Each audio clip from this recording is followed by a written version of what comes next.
you ever feel like your mind is a storm you just can't escape? A constant churning whirlwind of what-ifs about the future and if-onlys about the past that leaves you feeling utterly and completely drained.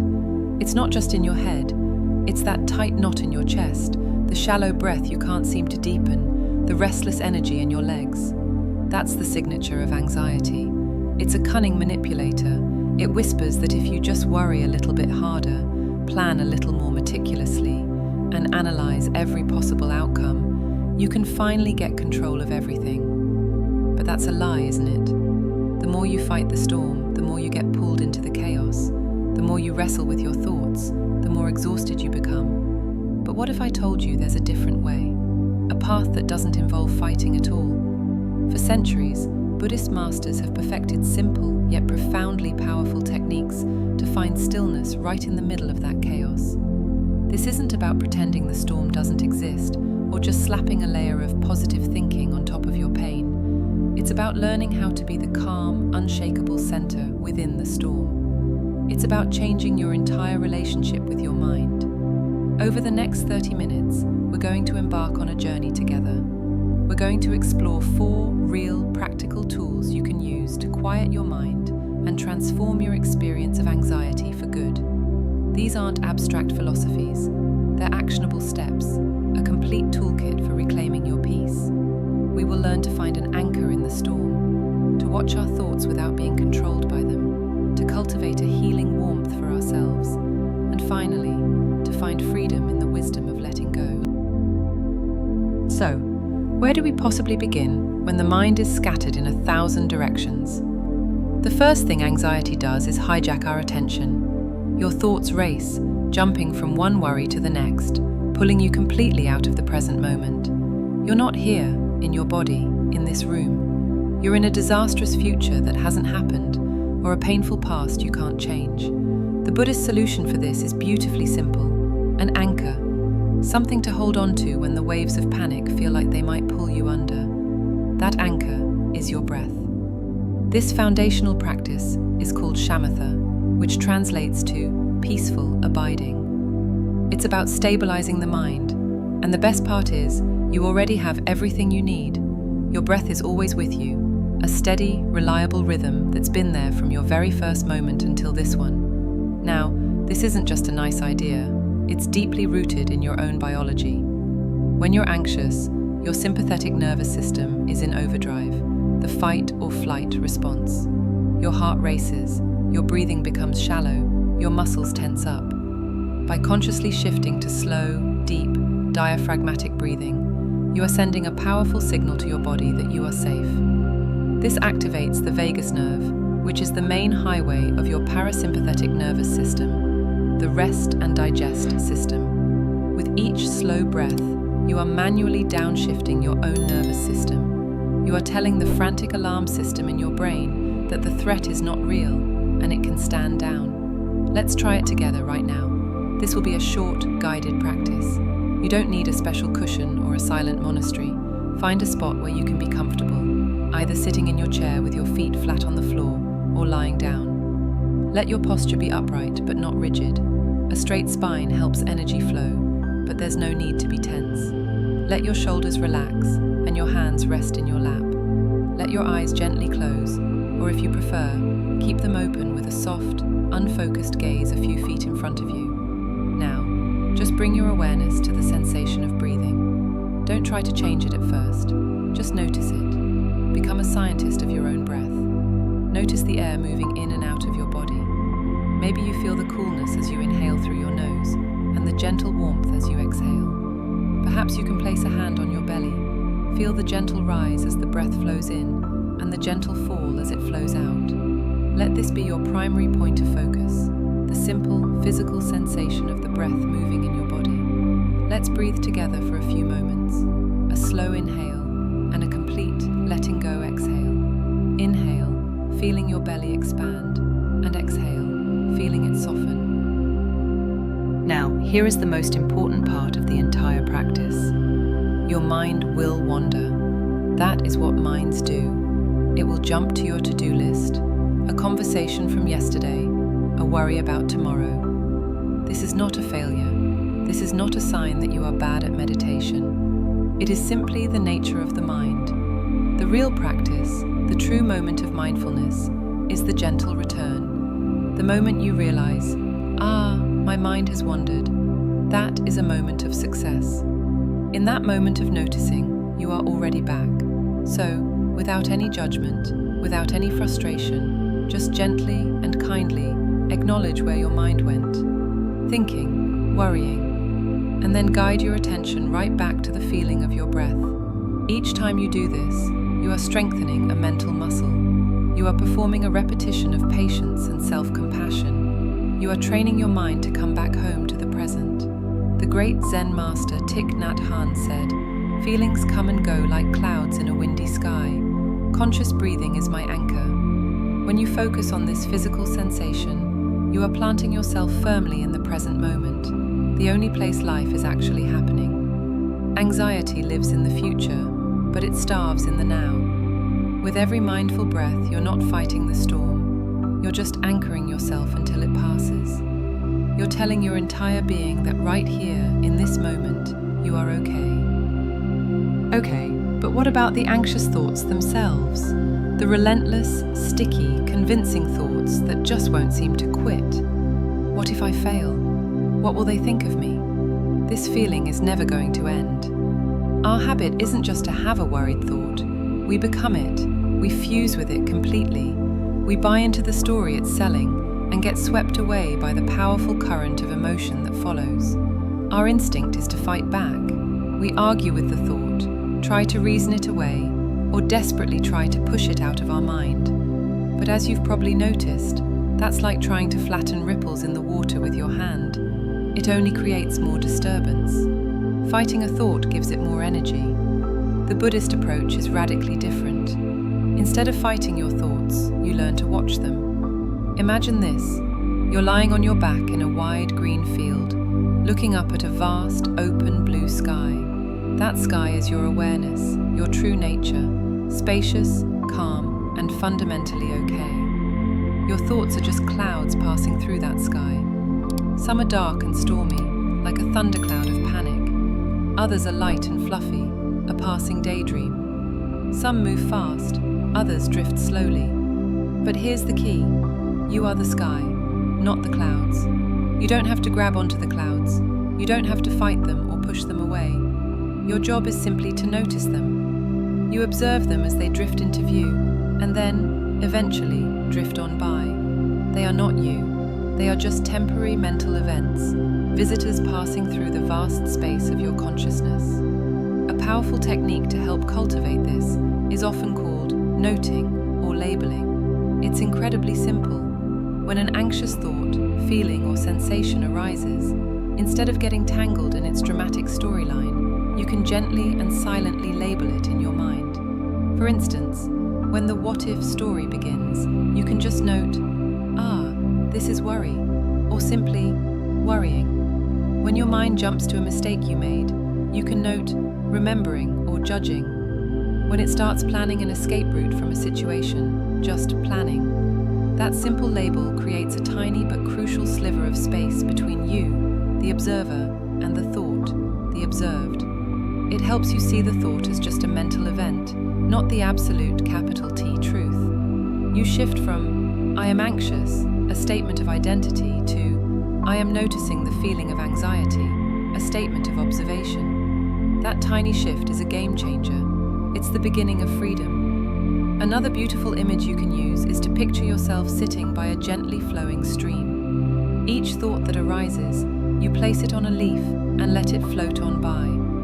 A worried thought comes, you place it on a leaf and watch it drift down the stream. A critical thought, onto a leaf and away it goes. You don't judge the thought or the leaf. You just let the stream of consciousness flow without getting swept away by it. When you practice this, you start to understand on a deep, cellular level, you are not your thoughts. You are the sky, the vast, open awareness in which the thoughts appear. This doesn't mean anxious thoughts will disappear forever. That's not a realistic goal. The goal isn't a blank mind. It's a mind that is no longer bullied and tormented by its own creations. You learn to let thoughts come and go without a fight, without resistance. This is what it means to befriend yourself and your mind. By observing your anxiety with this calm, detached curiosity, you strip it of its power. It's no longer a terrifying monster that has consumed you. It's just a dark cloud passing through the boundless sky of your mind. Ever notice how when you're anxious, you're also incredibly mean to yourself? A harsh, relentless inner critic usually shows up right alongside the anxiety. A mistake happens, and the voice says, "You always mess up." You feel anxious, and it says, "Just snap out of it. What's wrong with you?" This internal bully only adds layers of shame and self-blame to the mix, tightening that knot of anxiety even more. The antidote to this cold, critical voice is warmth.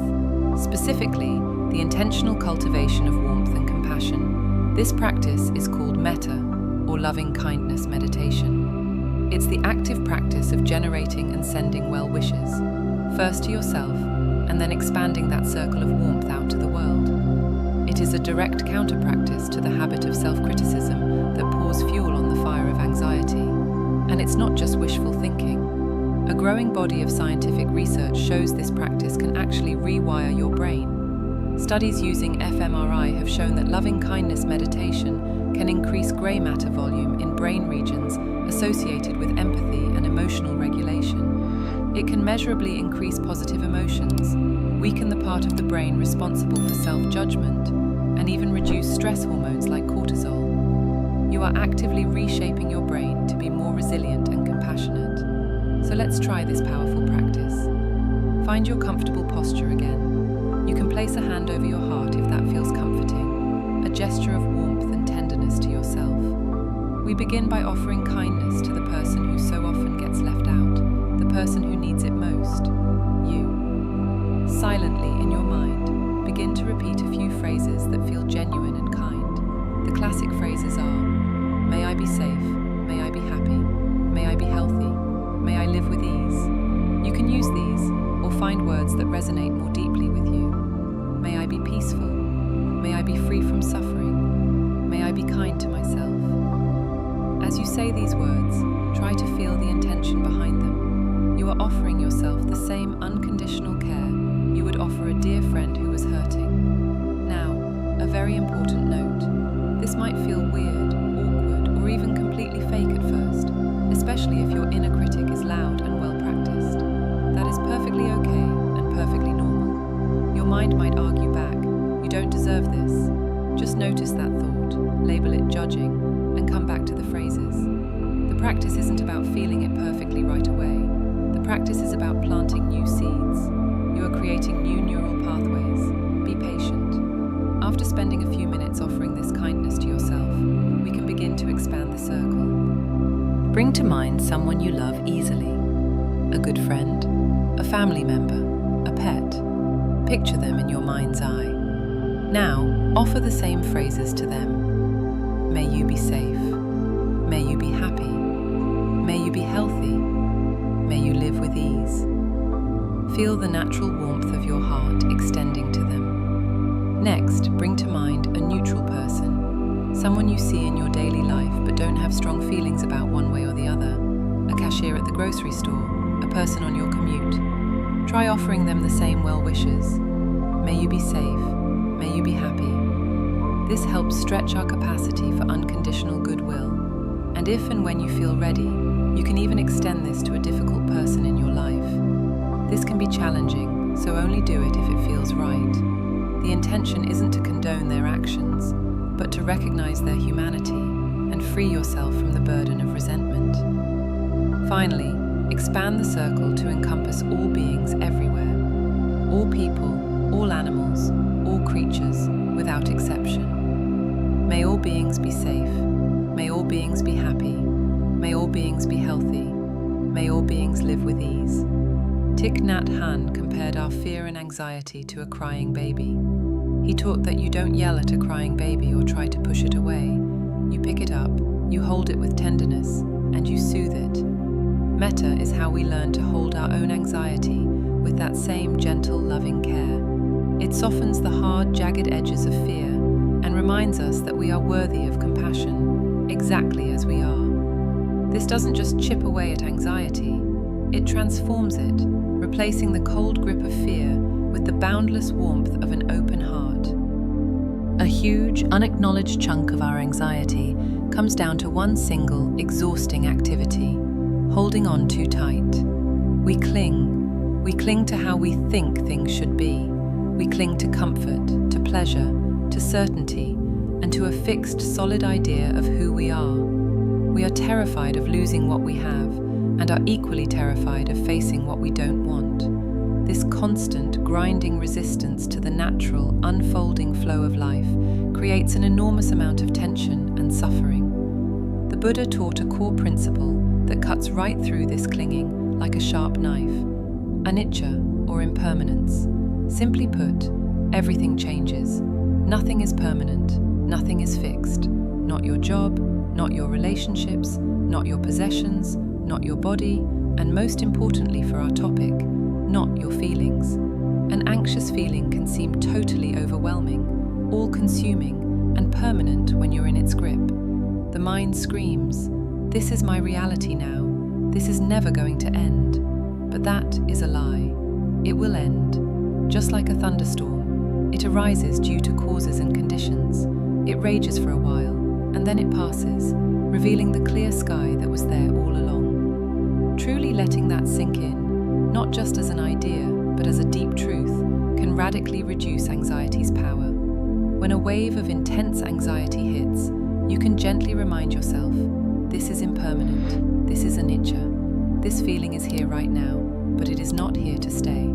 It has the nature of arising, and it has the nature of ceasing. This isn't denial, it's profound wisdom. You are facing reality squarely, without the extra self-generated layer of panic that this feeling is a life sentence.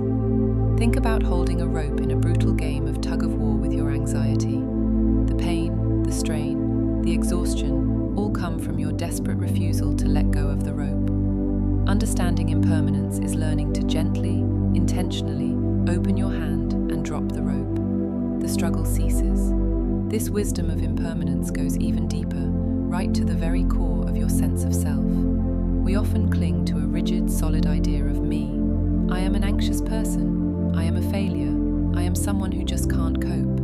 We think of ourselves as a fixed noun. Buddhist philosophy suggests that this solid self we're clinging to and trying so desperately to protect is also an illusion. It too is impermanent. You are not a static noun. You are a dynamic verb.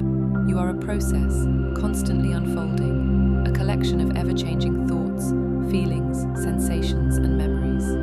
There is no permanent, unchanging you to be found inside. This concept, known as anatta, or no self, offers incredible freedom. You are not your anxiety. It is simply an experience passing through you. The Buddha said, "You can only lose what you cling to." By embracing impermanence, you stop clinging. You learn to flow with the river of life instead of trying to fight the current. You let go of how things should be and find a resilient peace in how they are, knowing that this too shall pass. Look, these techniques aren't magic pills that will make anxiety vanish overnight. They are skills. They are practices for your mind and your heart that get stronger and more natural the more you use them. Think of it like training a muscle. The first time you go to the gym, it's hard and you're sore the next day. But you keep going, and slowly you build strength. It's the same with this. The more you practice anchoring with your breath, the stronger your anchor will get. The more you watch your thoughts like clouds, the clearer you'll see the sky behind them. The more you water the seeds of loving kindness, the more they will bloom. You have the power to fundamentally change your relationship with your own mind. The path out of the anxiety trap isn't a war against your mind. It's a journey of making peace with it. It starts by anchoring yourself in the solid ground of the present moment, using the simple, profound gift of your own breath. It continues by stepping back and learning to watch your thoughts and feelings as if they were weather patterns in the sky, understanding that you are the sky, not the storm. It's nourished by the radical act of offering yourself the warmth of compassion, holding your own fear with the tenderness you would offer a crying child. And it's all held together by the liberating wisdom of impermanence, the deep knowing that everything, including this tough feeling, this difficult moment, will change. Remember, peace isn't about the storm disappearing forever. It's about finding your calm in the middle of it. You are that calm. You are the stillness underneath all the noise. With every breath, you can come back home to that center and reclaim your peace. If this journey resonated with you, and you're ready to explore more of this timeless wisdom for modern problems, please subscribe to the channel for more guides on finding your own inner peace. Like this video, and if you know someone who is struggling in the storm of their own mind, maybe share it with them. Let's build a community that's dedicated to finding peace, one breath at a time. Thank you for being here today. May you be safe, may you be peaceful, and may you be free.